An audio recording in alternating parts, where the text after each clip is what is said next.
Babalik tayo sa RG na di makatao. So dito tayo nag-drop sa platform. So ayan, may dalawang squad. So bilang hindi tayo bungot ng M13 dito, tapos hindi natin napitas. So ang gagawin natin yan, bababaan natin yan. Siyempre down na yan no? So ayan, tamang dutlot muna tayo dito. So ayan ang gagawin natin dyan, no? Tapos biglang pagdating mo dyan, biglang dumami yung footstep. Meron sa taas, meron sa kaliwa, meron sa kanan. Ayun, wala, lumikod siya. Pero dahil dyan, hindi na tayo mananakit dyan. So ayan, bababa muna tayo para pitasin natin yung kaninang na-damage natin. So ayan, akala niya aakyat tayo, pero tinignan natin siya kung saan siya nakapesto. Ayun, nandun straight ahead. So babarilin natin yan. Kaso naglabas tayo ng SMRS yan, nilamon yung bomba. So ayan, dead balls na siya dyan. So ayan, nilot muna natin yung gamit bago natin papatayin. So ayan, hahanapin na natin yung kampiyan, kaso biglang bumaril dun sa likod natin.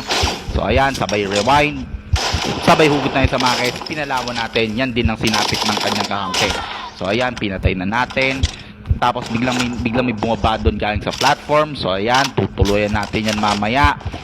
Tapos sabay biglang nagmamagsilin, di ba naulol, di ba? Wala mo siya magagawa. Ito, biglang nagdadrive lang tayo dyan. So gaya tayo dito, biglang passenger princess tong Bibian na to. So syempre babarilin natin yan, kaso bigla siya bumaba. So dyan split na yan, bigla na lang siyang tumakbo, hindi ko siya nakita, so tinakbuhan ko yan. So biglang na dyan sa right side natin bumabaril, yung pala nakaposition na pala paano mag-cab. So dahil dyan, tutuluyan na natin. Hindi natin pwedeng palagpasin, kasi pag pinagpasin, papasabugin niya yung antelope ko. So ako mamamatay. So ayan, dito dyan sa launch base. Nagulat ako, nabangga ako tong transformer. So sabay hugot striker, ano ba naman lobby, So solo ka na nga na lang dito, gusto mo mag-enjoy, pero bakit ganito yung mga kalaban dito? So ayan, nagpa-flank sila. So ayan, babarilin natin. Kaso mukhang matulin tong nakamantary, so mukhang hindi natin yan kaya.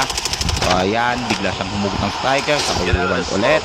Alam natin hindi tayo uba dyan, malapitan. So barag ka dyan, pagka yan ay tinuluyan mo. So pwede kang possible barilin ka ng kakampi yan. So dito, magpapanggap muna tayo yung lumot, kasi hindi natin kaya yung mga yan. So dyan, aakatin natin yan kasi papanggap tayong lumot. So yan, hinahanap tayo.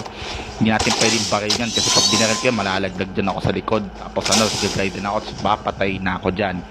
So ayan, yun yung ginagawa niya dyan. Pero hindi tayo papakita muna. So ang gagawin muna natin dyan, hayaan natin umatas yung kalaban doon sa dulo. So ayan, nakaatas na sila. So pwede na ako mag-push ulit, kasi wala na silang pakialam sa akin. So ang gagawin natin dyan, ipupush na natin yan. Akala niya siguro umatas na ako, pero di ko lang babalik ang kusina. Nagpanggap muna akong lumot doon para makapag-isip kung paano ko gagawin yung mga discussion na gagawin natin dito. Ayan, ipupush natin yung nag-i-smoke dyan, kasi nagigibaan sila. Syempre, napatay na nila yung isang squad dyan. So ang gagawin natin dyan, ipupush na natin yan. So pagka-push natin dyan, nagulat ako, bigla silang naglulut. So syempre pagka ganyan, opportunity niya na kapag naglulut yung mga kalaban, pwede nyo nang barilin yan. Napakaluluter na itong mga to So gustong maghahaman sila sa gamit. So ayan, babarilin na natin, hindi umubra. Sabay rewind. Ayan, so syempre nasa high ground tayo, nandyan tayo sa ridge, hindi nga tayo mababaril ng nasa left side, no? Kahit anong gamit ng weapon yan. Tapos akala ko yung napatay ko ni naka-striker kanina, no? Tapos dito, tinaray kong akyatin, tapos pagkabuto pen, biglang naka-jack 12 pala. So gagawin natin, magre-rewind tayo ulit, magre-reposition tayo. So hanggang hindi natin kakayanin yan, so tutuloy natin kampi niya. Buti lang hindi naka-revive, naka-self-revive. Kung hindi, pwedeng possible na tuluyan pa ako nung nandun sa nakababa doon. So ayan, buwaba. So ayan, papatay na natin. So after nyan, akala ko wala ng kalaban, so maglulot na ako dito. Tapos nagulat ako, biglang sa right side may tangke, no? So nagulat ako, biglang may tangke doon. Doon pag nalate ako ng loot doon, binaril ako ng tangke doon. So back to the lobby na ako. So ayan, hinahabol pala ng tangke itong bulag na karakter to. Hindi ko nakilala kung sino. Hindi ako nanood ng anime, Diyos ko naman. So ayan, sabay reposition tayo, binabaril tayo ng mga yung naka-blue na urban. So ang gagawin natin dyan, dahil so valid dyan sa clip na yan, tatlo yung kalaban natin. Isa yung nakatangke, tas yung isang squad na yan. So yung isang squad, so valid duo lang to, no? Hindi naman to apat, kasi nagdalag yung cellphone ko pag apat yung kalaban. So ayan, pinapit sa ridge, baka sakaling madali ko.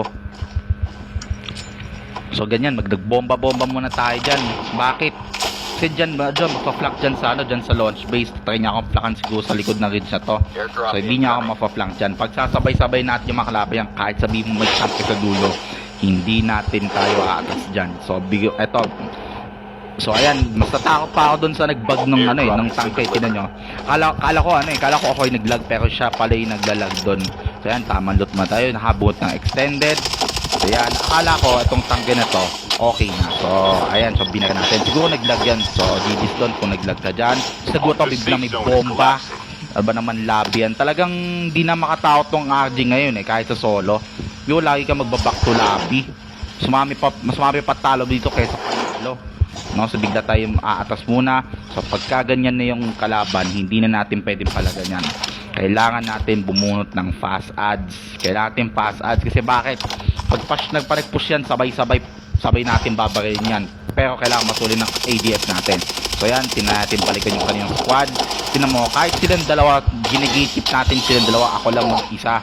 So ayan, so napunta na sa left side, binaril tayo ng sa right side, yung kampi niya, hindi natin makita. So ayan, uunahin natin tong kalaban dito sa itong right side natin. Akala niyo siguro wala na ako dito. Tapos bigla niyo nakita dito si Judas. Ayan, biglang namatay, no? Tapos binabaril ako ng kakampi niya dun sa bundok, dun sa may ridge na kung saan tayo kanina ginikip.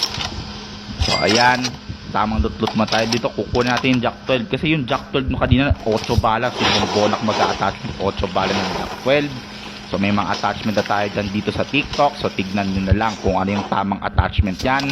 Yung Pam Pro. So ayan, checkin nyo na yung dito sa TikTok natin. Follow nyo na rin. At may FB page tayo, follow nyo na rin yun. Baka doon tayo mag-post lagi muna para humanap na mga viewers, okay? So ayan, nasa open area. Angel, sabi ko sa inyo, pag right side na natin, may reach dyan, may mga umbok dyan. So yan ang mali gagawin ng mga tao dyan sa final circle. Kapag ka nasa final circle, huwag kayong dikit na. Kasi yan yung mangyayari sa inyo, yung binakin natin dyan sa right side kanina. So yan, sabay bomba doon. So yan ang gagawin nyo lang dyan. Nandyan lang ako sa gilid, but hindi ako nagpapakita dyan sa gitna. May case mabaril ako ng naka-SR o kung sino man nakakamp dyan. So ayan, biglang may left side, may nagbabarila, may nag-i-smoke, nagtry mag-flank. Kaya tayo makasurvive, kaso nauna na ako dito sa magandang pwesto. So kahit pa paano, hindi tayo mababa dyan. So tutuloy natin yung yung mga nagbabarilan mo kanina. So bigla akong binarin itong nandito sa compound. So ayan, tamang head reach, gamitin nyo yung damo. So yung damo na yan, importante yan. Pag nagbumabaril kayo dyan, hindi kayo makikita ng kalaban dyan. So ayan, ipupush natin. Nagtanim pa ng Ravager, kaso hindi ako natatakot sa Ravager. Ayan, binagbag. O diba? Yung gagawin natin dyan. So ayan, pagka ganyan, may heal muna, kaso tutuloy na natin yan. Kasi yung Ravager, baka pumutok yan. 3 seconds putok yan, baka ma-deadballs ako. Ayan, so ayan, tamang heal muna tayo dito.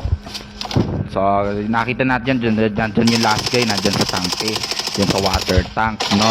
So, ayan, nagmamarsilim na, di niya na alam gagawin niya sa buhay niya, kasi alam niya na, babalik na siya sa lobby. So, ayan, napatay natin. So, yun lang ang gagawin natin dyan.